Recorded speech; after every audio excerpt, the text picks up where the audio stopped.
بابے نے لمبا سا سانس لیا اور بولا، کاکا تم چاہتے کیا ہو؟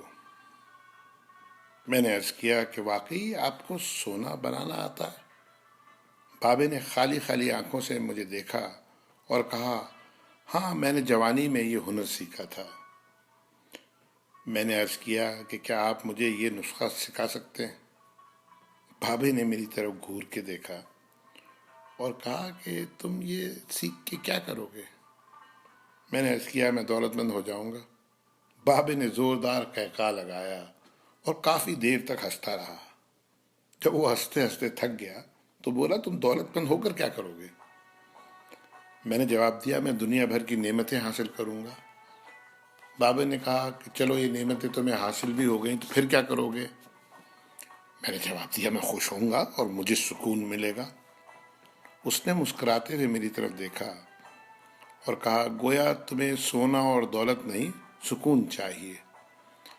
میں خاموشی سے اس کی طرف دیکھتا رہا اور کافی دیر تک خاموش گھورتا رہا۔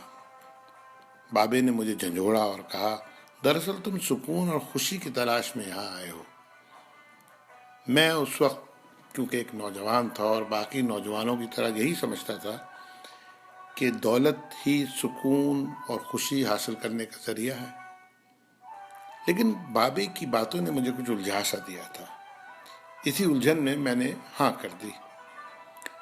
بابے نے ایک لمبا قہقہہ لگایا اور پھر دیر تک ہنستا رہا اور کہا، کاکا میں تمہیں سونا بنانے کے بجائے انسان سے بندہ بنانے کا طریقہ کیوں نہ سکھا دوں؟ میں تمہیں دولت مند ہونے کے بجائے پرسکون اور خوش رہنے کا گر کیوں نہ سکھا دوں؟ میں خاموشی سے اس کی باتیں سنتا رہا، حالانکہ مجھے ابھی کچھ سمجھ میں نہیں آ رہا تھا۔ اتنے میں بابا بولا، انسان کی خواہشیں جب اس کے وجود اور عمر سے لمبی رہتی ہیں وہ اس وقت تک انسان رہتا ہے۔ تم اپنی خواہشوں کو اپنی عمر اور وجود سے چھوٹا کر لو، تم سکون بھی پا جاؤ گے اور خوشی بھی۔ اور جب تم خوشی اور سکون پا جاؤ گے تو تم انسان سے بندہ بن جاؤ گے۔ مجھے بابے کی باتیں بالکل سمجھ میں نہیں آ رہی تھیں اور بابے نے میری یہ پریشانی بھانپ لی تھی۔ بابا بولا، تم قرآن شریف پڑھو۔ اللہ تعالیٰ نے خواہشوں میں لتھڑے ہوئے لوگوں کو انسان کہا ہے اور محبت میں رنگے ہوئے آزاد لوگوں کو بندہ۔ دنیا میں کتنے انسان آئے اور بہت دولت کمائی، بڑی عمارتیں بنائی، کیا وہ سب ساتھ لے گئے تھے؟ کیا سب وہ خوش تھے؟ تم بھی کیا خوش ہو؟ پھر بابا خود ہی بولا، نہیں، جب تک تم تانبے سے سونا بنانے کے چکر میں اور خپ میں مبتلا رہو گے اس وقت تک خوشی سے دور بھاگتے رہو گے اور بھٹکتے رہو گے۔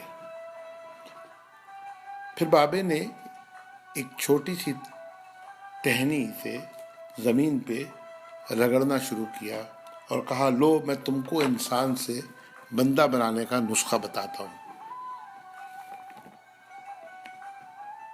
اپنی خواہشوں کو اپنے قدموں سے آگے نکلنے نہ دو۔ جو مل گیا اس پہ شکر کرو، جو چھن گیا اس پر افسوس مت کرو۔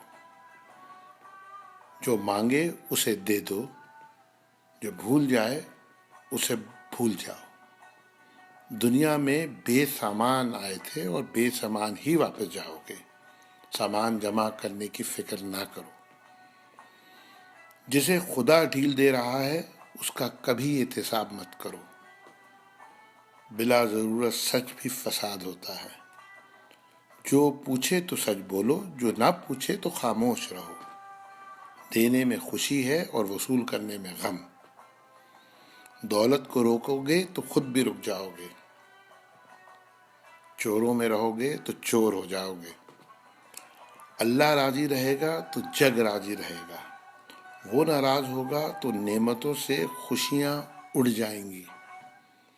جب تم عزیزوں، رشتہ داروں، اولادوں سے چڑھنے لگو تو سمجھ لو اللہ تم سے ناراض ہے۔ جن سے تمہیں نقصان پہنچا ہو اور مزید نقصان پہنچنے کا اندیشہ ہو ان سے کنارہ کشی کر لو، ان سے بدلہ لینے کی فکر نہ کرو، کیونکہ سب سے اچھا بدلہ اللہ کا ہے۔ جب تم اپنے دشمنوں کے لیے اپنے دل میں رحم محسوس کرو تو سمجھ لو تمہارا خالق تم سے راضی ہے۔ ہجرت کرنے والے کبھی گھاٹے میں نہیں رہتے۔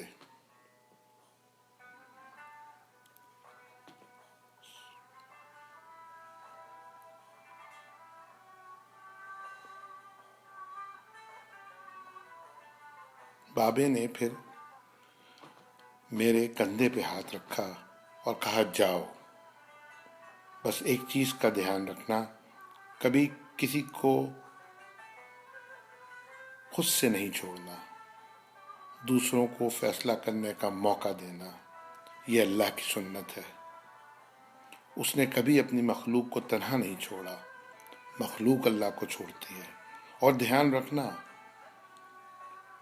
جو جا رہا ہو اسے جانے دینا، جو واپس آ رہا ہو اس کے لیے اپنا دروازہ کبھی بند نہ کرنا۔